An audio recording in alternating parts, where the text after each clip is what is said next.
부산의 한 고등학교 3학년 학생 3명이 피해 교원 7명의 치마 속을 300여 차례 불법 촬영한 사건과 관련한 보도해드렸는데요. 가해 학생들에게는 강제 전학 조치가 내려졌습니다. 피해 교사들은 교권보호위원회의 조치에 대한 실효성에 의문을 제기했는데요. 왜 이런 목소리가 나오는 건지 차선영 기자가 보도합니다.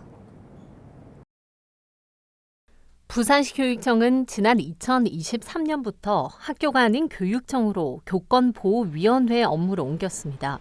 심의 전문성을 높이기 위해서입니다.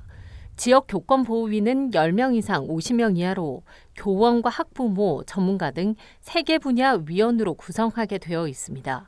교원 단체에선 교사들의 최후의 보루인 교권보호위원회가 실제 교사들의 보호책이 되어주지 못하고 있다고 이야기합니다.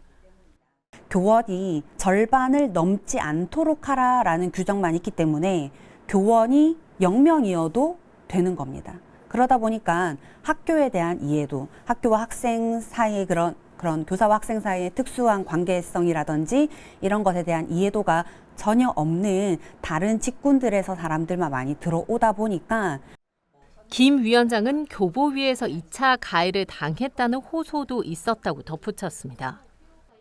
성적인 그런 상황에 대한 너무나도 디테일하게 구체적으로 묻는 그런 질문들을 반복적으로 하는 상황. 분명히 피해 교사로서 간 자리이고 피해 교사이기 때문에 보호를 위해서 그 자리에 참여를 한 것인데 마치 이제 취조를 당하는 듯한. 교권보호위원회 개최 건수는 매년 증가하고 있습니다.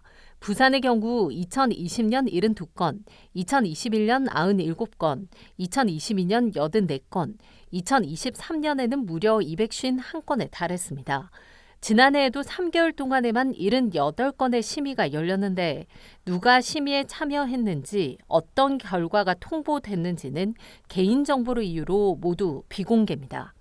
교권보호위원회에서 학생 조치와 피해 교원 조치가 같이 결정이 돼서 통보가 되거든요. 여기 교보위에서 결정되는 사항이기 때문에 이 모든 게 다 비공개 사항 안에 포함이 됩니다.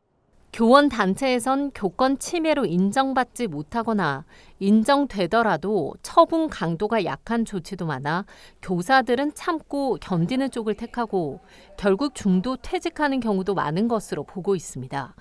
실제 지난해 학교를 중도 퇴직한 교사 비율은 부산이 3.07%로 전국에서 가장 높은 것으로 나타났습니다. 부산시 교육청은 올해 교육 공동체의 권리와 책임에 관한 조례를 제정해 오는 3월 시행할 예정입니다.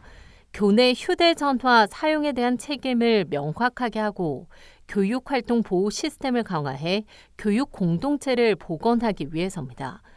학부모 악성 민원과 학생들 성범죄 등 교권 침해가 늘어나는 상황에서 관련 업무를 담당할 인력 증원과 예산 지원, 이와 함께 관련 법 개정을 통한 실질적인 교권 보호가 이루어져야 한다는 목소리입니다. 헬로티비 뉴스 차선영입니다.